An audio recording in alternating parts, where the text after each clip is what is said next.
Suddenly something lights up in your mind. A great idea comes to you. You are about to speak, but then something happens. It feels as if an invisible hand is holding your throat. You think, what if it sounds stupid? And you stay silent. Does that feel familiar? Because you didn't say it, you felt a small heaviness inside. In that moment, silence may feel like it saved you. Your heart slows down, the risk disappears. But deep down, something else happens. You trade trust in your own voice for the feeling of safety. That heaviness was not random, it was the weight of not being fully yourself. You felt it because, without anyone else doing it, you made yourself smaller. Because sometimes what we silence is not just a sentence.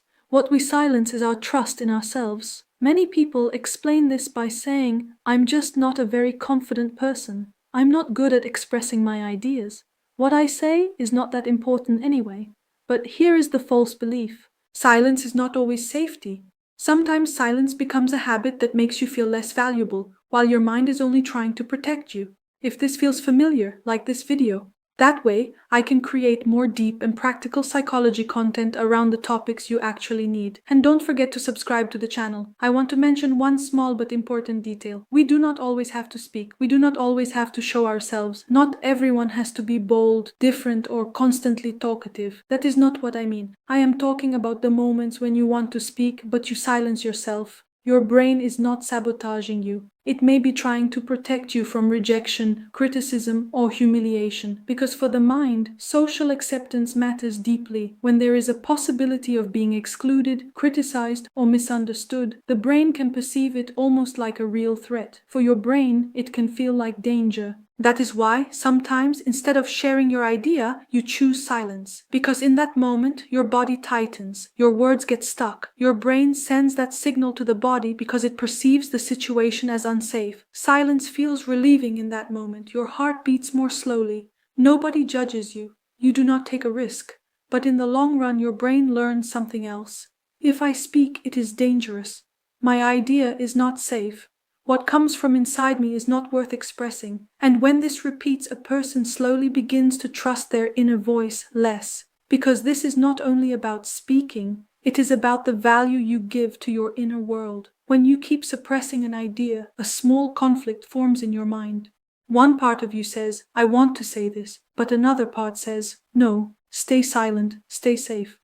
Over time, this conflict becomes exhausting, because when a person constantly suppresses what comes from inside, they slowly begin to send themselves this message. My thoughts are not important. My intuition is not valuable. My voice should not take up space. And this slowly erodes self-worth, not all at once. It happens over time, often without you even noticing.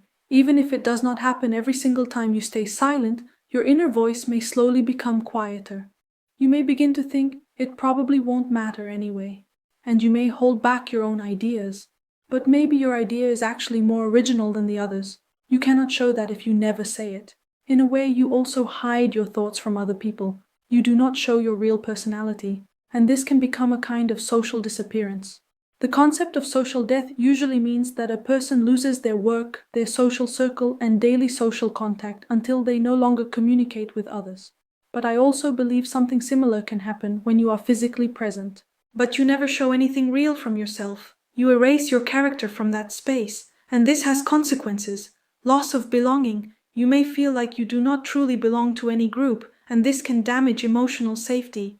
Lower self-respect. Being ignored or excluded again and again can make a person see themselves more negatively. Anxiety and stress. The threat of social rejection can increase bodily stress responses and create mental pressure. A depressive mood, hopelessness, lack of motivation, and the desire to withdraw from life may increase. Social avoidance. To avoid being hurt again, a person may start withdrawing from people, and this deepens the cycle. So you may think, what will happen if I don't show myself? At least I'll keep my peace. But without noticing it, you may also be hurting yourself. When you constantly pull yourself back, your inner world may learn this. I am only safe when I am invisible. But real safety is not never speaking. Real safety is not saying everything perfectly. Real safety is being able to say, I might be misunderstood, but I still have the right to express myself. And I do not want you to blame yourself here, because maybe for years when you spoke, you were dismissed, you were misunderstood. When you shared your ideas, people mocked you. When you expressed your feelings, you were told you were exaggerating. Maybe you were surrounded by people who could not understand your thoughts. You received the wrong feedback. You were not mirrored correctly. The problem was not you. The problem was the room where your voice could not find an echo. Your mind learned this. If I stay silent, I will hurt less. But today, you can teach yourself something new, because understanding your inner world is the first step toward change. Now try a small practice. Ask yourself today, in which environments do I hide my ideas the most? Then ask yourself a second question. In that moment, do I truly want to stay silent, or am I afraid of being judged? These two things are not the same. And finally, choose one very small step. You do not have to explain everything today. Just say one sentence. I see this a little differently. We can look at this from another perspective. Something else came to my mind. Even one small sentence can send a new message to your brain. My voice is not dangerous. My idea is allowed to take up space. I can be visible and still remain safe. Remember, the things you stayed silent about may have protected you once, but not every silence is still serving you. Understanding yourself without blaming yourself starts here, because using your voice is not just about speaking. Sometimes it is about reconnecting with your own inner authority.